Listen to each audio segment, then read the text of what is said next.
Ironi penegakan hukum. Ketika guru honorer mencari penghasilan tambahan, dunia pendidikan Indonesia kembali diguncang oleh sebuah potret ironis yang menyayat hati sekaligus memantik nalar kritis publik. Kasus hukum yang menjerat Muhammad Misbahul Huda, MMH, seorang guru honorer di Kabupaten Probolinggo Timur, menjadi cermin retak bagi sistem penegakan hukum dan potret kesejahteraan tenaga pendidik di tanah air. Kasus ini bukan sekadar tentang prosedur hukum formal atau pelanggaran administratif biasa, melainkan tentang benturan hebat antara aturan birokrasi yang kaku dengan perjuangan dasar manusia untuk bertahan hidup di tengah himpitan ekonomi yang nyata.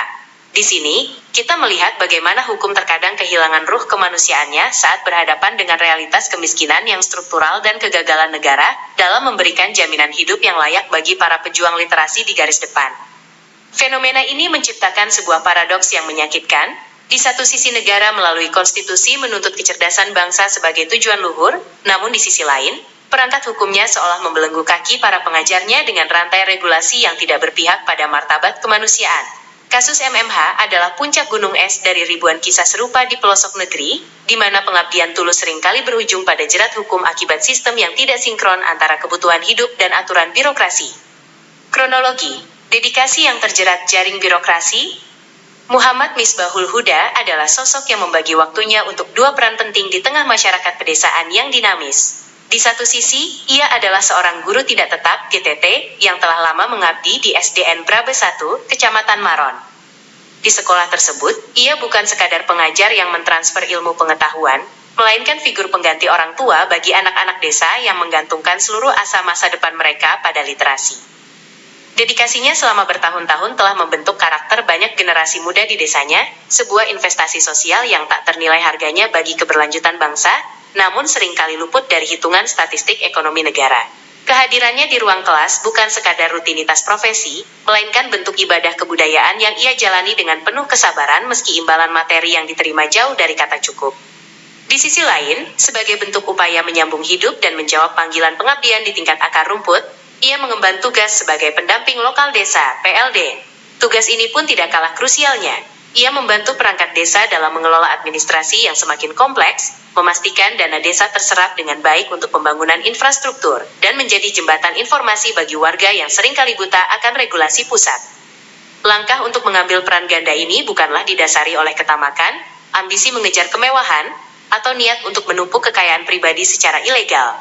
Sebaliknya, ini adalah sebuah keniscayaan ekonomi yang mengharuskan seseorang mencari sumber penghidupan dari berbagai pintu yang tersedia secara sah demi menjaga martabat keluarga di tengah laju inflasi dan kebutuhan hidup yang kian mencekik. Di wilayah pedesaan yang kekurangan sumber daya manusia kompeten, peran ganda seperti ini seringkali menjadi solusi praktis agar roda birokrasi tingkat bawah tetap berputar. MMH memberikan tenaganya secara nyata di kedua tempat tersebut. Ia tidak makan gaji buta, ia tidak memalsukan absensi, dan ia tidak meninggalkan kewajibannya di sekolah demi tugas di desa. Secara moral, ia adalah pekerja keras yang mencoba produktif di tengah keterbatasan.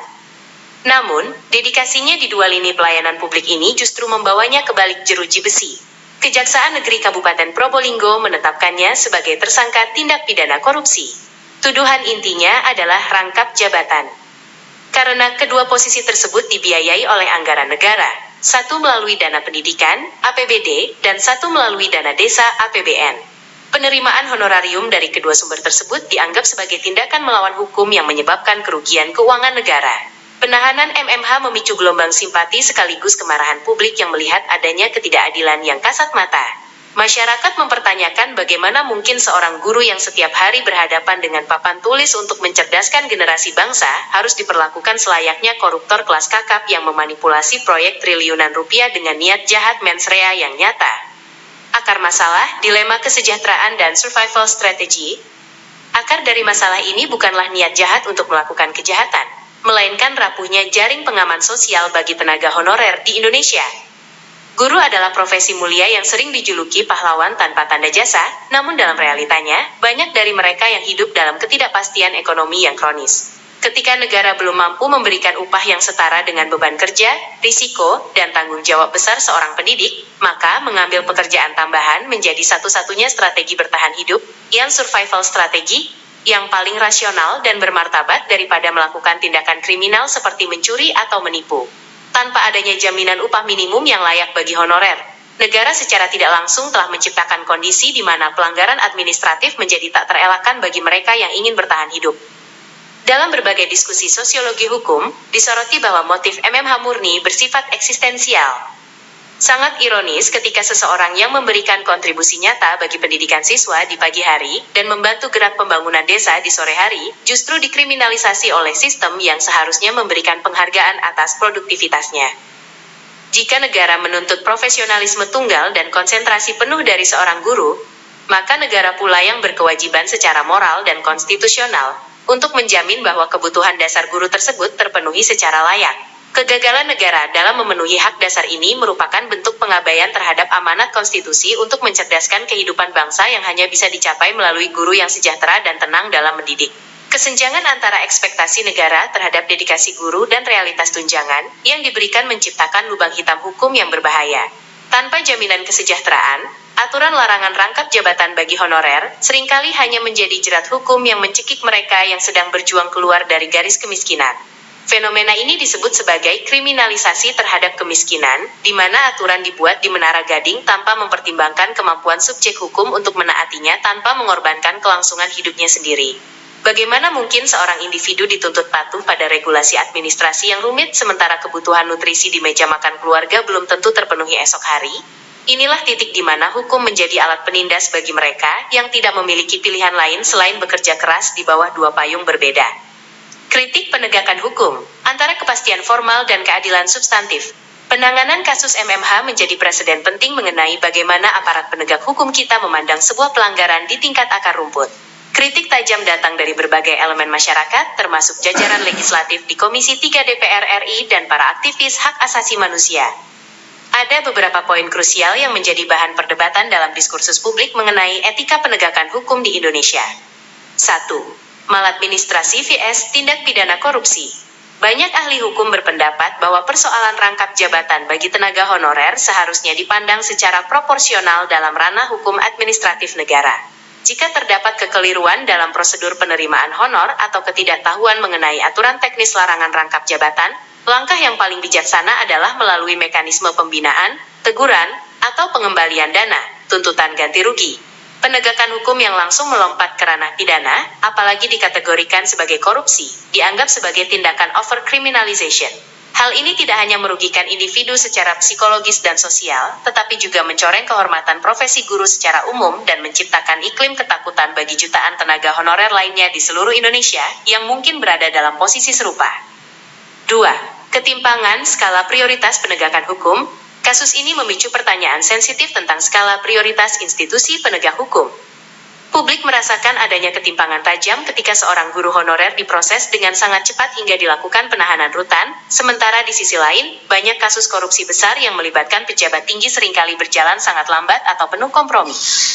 Rasa keadilan publik terluka ketika hukum tampak begitu perkasa menghadapi masyarakat kecil yang melakukan kesalahan demi kebutuhan pokok, namun tampak ragu-ragu saat berhadapan dengan mereka yang memiliki relasi kuasa besar. Ini adalah paradoks, pisau tajam ke bawah, tumpul ke atas, yang masih menjadi beban bagi citra hukum kita. 3. Implementasi keadilan restoratif dalam paradigma baru. Di bawah semangat pembaharuan hukum yang diusung oleh KUHP nasional yang baru, aparat penegak hukum diharapkan tidak hanya menjadi mesin yang menjalankan undang-undang secara kaku. Hukum harus memiliki dimensi kemanusiaan.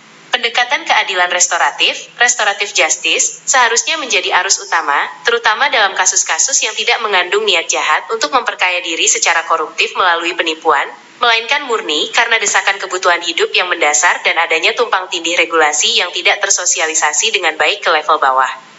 Analisis sosiologis, beban ganda pahlawan pendidikan di daerah.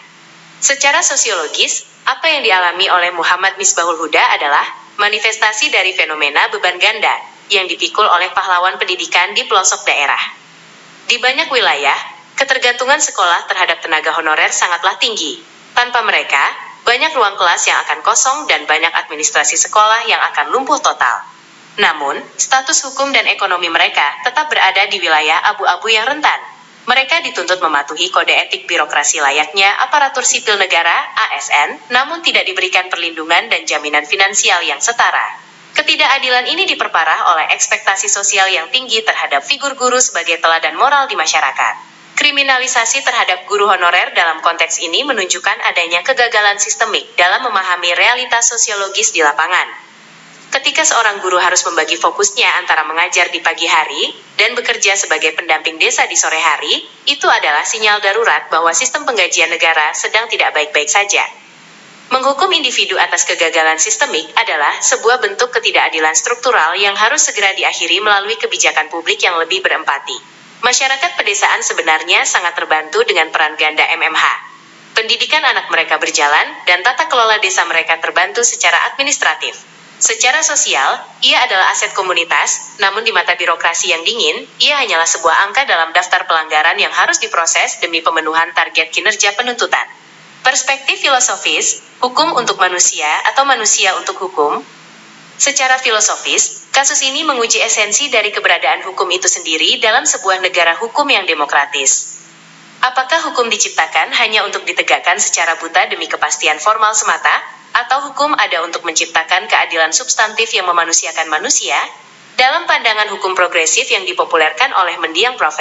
Satcipto Raharjo, hukum seharusnya menjadi alat untuk menyejahterakan manusia. Law as a tool for social engineering and welfare. Hukum bukan merupakan tujuan akhir, melainkan sarana untuk mencapai keadilan yang membahagiakan manusia.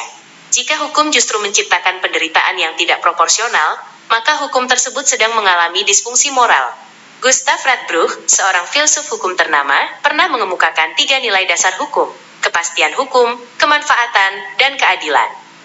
Dalam kasus MMH, penegak hukum tampak terlalu terpaku pada nilai kepastian hukum, aturan larangan rangkap jabatan, namun mengabaikan nilai kemanfaatan dan keadilan. Memenjarakan MMH tidak memberikan manfaat bagi sekolah yang kehilangan gurunya, maupun bagi desa yang kehilangan pendampingnya. Sebaliknya, tindakan tersebut justru mencederai rasa keadilan masyarakat. Ketika legalitas formal berbenturan dengan keadilan substantif, maka hati nurani hukum harus berpihak pada keadilan yang nyata. Dimensi kebijakan publik, kegagalan pengawasan dan sosialisasi terstruktur. Jika kita menilik lebih jauh ke ranah kebijakan publik, kasus rangkap jabatan ini juga mengindikasikan adanya celah menganga dalam sistem pengawasan dan sosialisasi regulasi. Seringkali, aturan mengenai larangan rangkap jabatan bagi tenaga kontrak atau honorer hanya tertuang dalam lembaran negara atau peraturan menteri yang tidak pernah tersampaikan dengan baik hingga ke individu di level lapangan. Ada kegagalan sistemik di mana verifikasi administrasi tidak berjalan sejak awal saat proses rekrutmen atau penggajian dilakukan. Hal ini menunjukkan lemahnya sinkronisasi data antar instansi pemerintah yang mengakibatkan rakyat kecil menjadi korban dari kekacauan manajerial negara.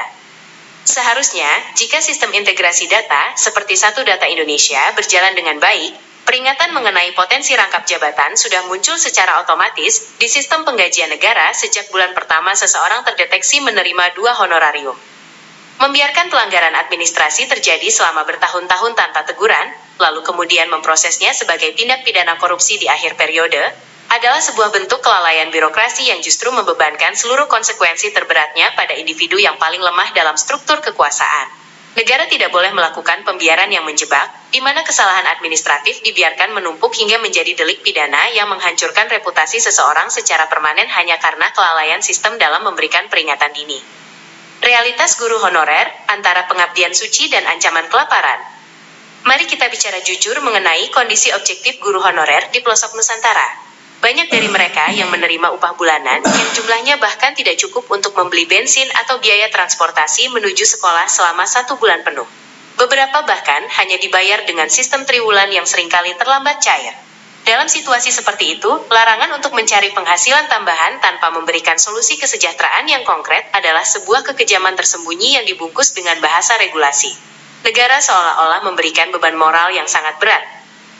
Mengabdilah dengan tulus untuk mencerdaskan bangsa, tapi jangan pernah berharap untuk merasa kenyang atau hidup layak. Ketika seorang guru seperti MMH mengambil posisi sebagai pendamping lokal desa, ia sebenarnya sedang mencoba mengisi celah kesejahteraan yang ditinggalkan oleh negara. Ia bekerja 2 kali lipat, menguras energi 2 kali lebih banyak, dan melayani masyarakat di 2 bidang yang berbeda namun sama penting bagi kemajuan bangsa. Melabeli kerja keras dan upaya penyambungan hidup tersebut sebagai korupsi adalah sebuah cacat logika yang sangat menyakitkan bagi mereka yang telah mendermakan hidupnya untuk memerangi buta huruf.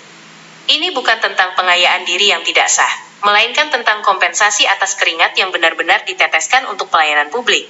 Menghitung honorarium tersebut sebagai kerugian negara tanpa menghitung nilai jasa yang diberikan adalah bentuk ketidakjujuran intelektual dalam audit keuangan negara. Memahami mens rea, mengapa ini bukan korupsi?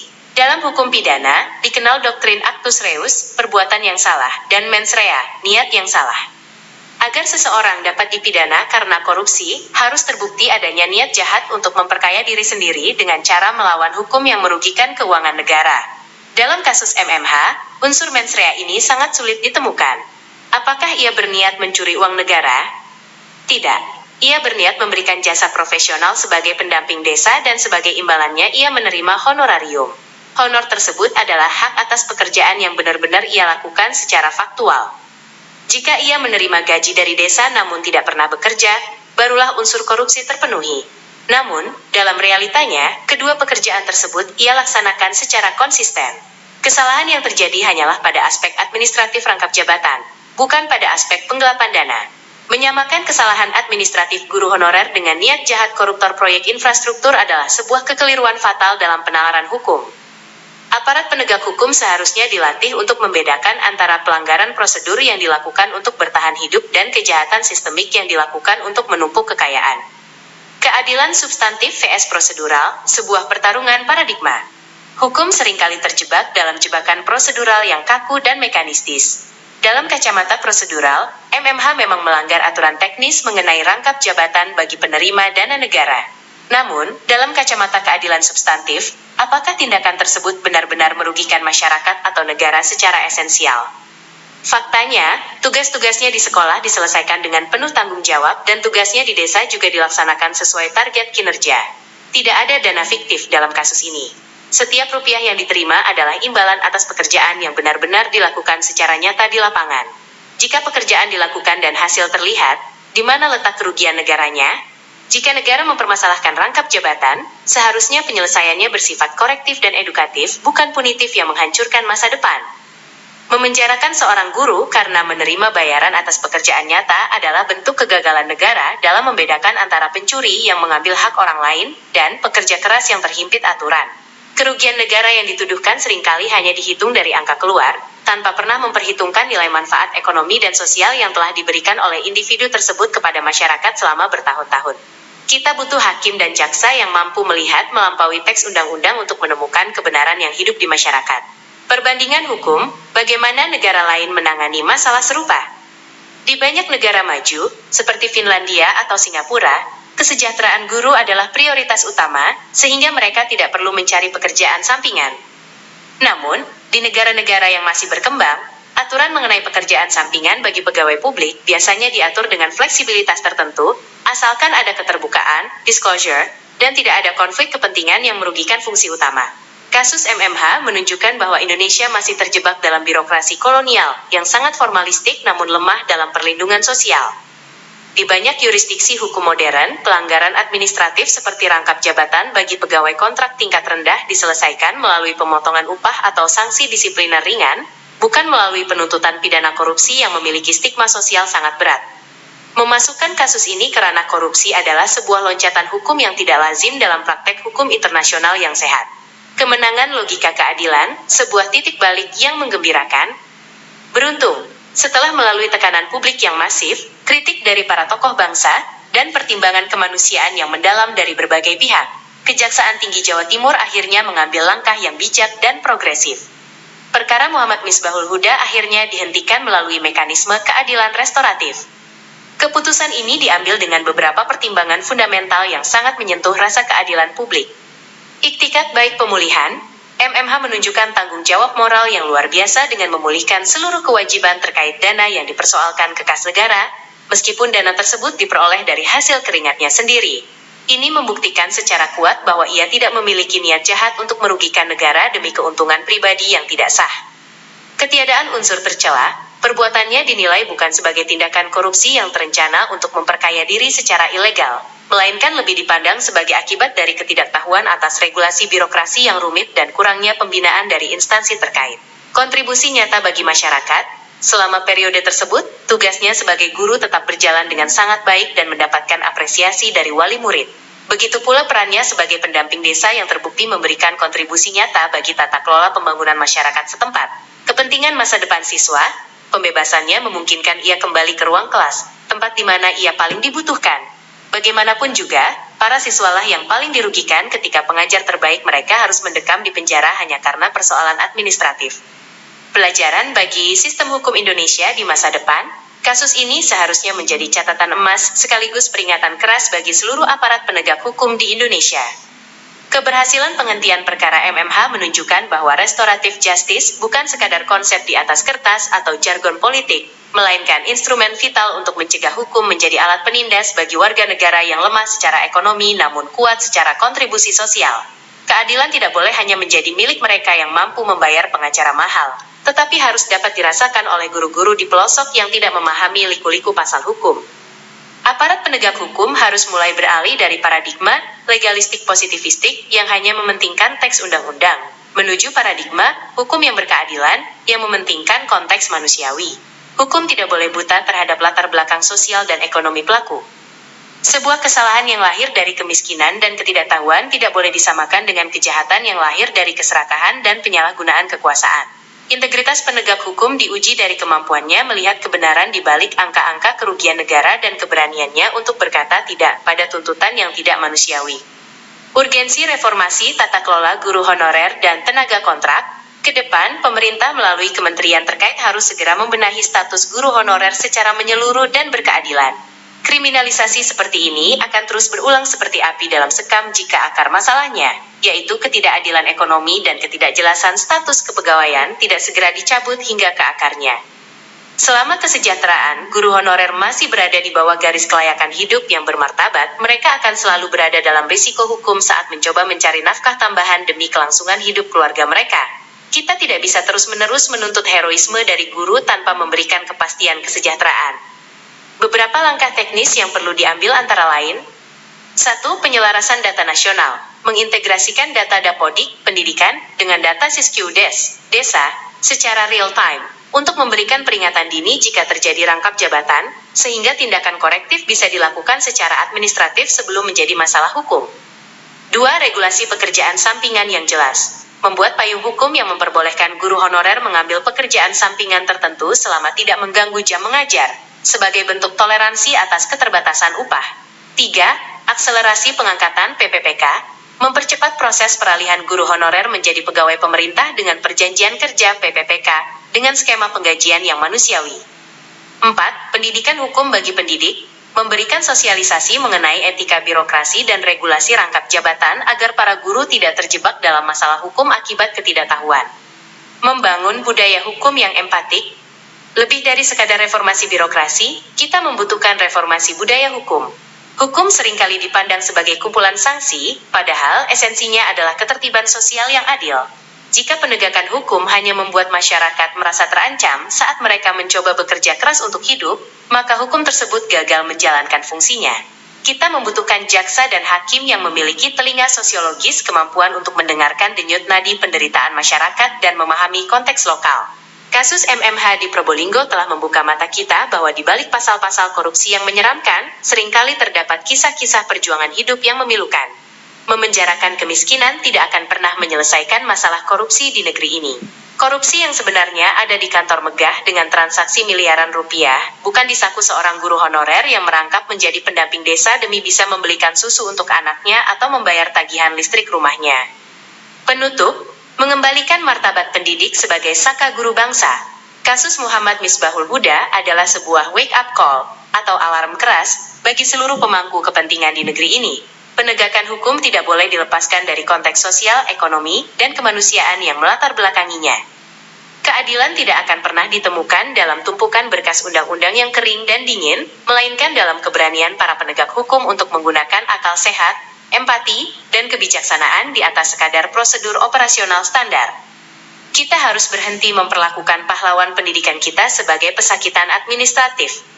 Saatnya negara hadir bukan sebagai pemberi sanksi yang kejam, melainkan sebagai pelindung yang memberikan rasa aman dan kesejahteraan. Martabat seorang guru adalah martabat sebuah bangsa. Ketika satu guru dikriminalisasi karena perjuangannya untuk bertahan hidup, Maka pada saat yang sama, kita sedang melukai masa depan dari ribuan anak didik yang ia ajar. Mari kita jadikan kasus ini sebagai titik balik untuk membangun sistem hukum yang lebih cerdas, lebih berempati, dan lebih adil bagi seluruh rakyat Indonesia, terutama bagi mereka yang telah menghabiskan usianya di depan papan tulis demi cahaya ilmu di pelosok negeri. Hanya dengan memuliakan guru, kita bisa benar-benar memuliakan masa depan bangsa Indonesia. Biarlah hukum menjadi pelindung bagi mereka yang berbakti, bukan jerat bagi mereka yang sedang berjuang melawan kemiskinan demi dedikasi suci mencerdaskan anak negeri. Tentu, mari kita langsung ke inti teksnya.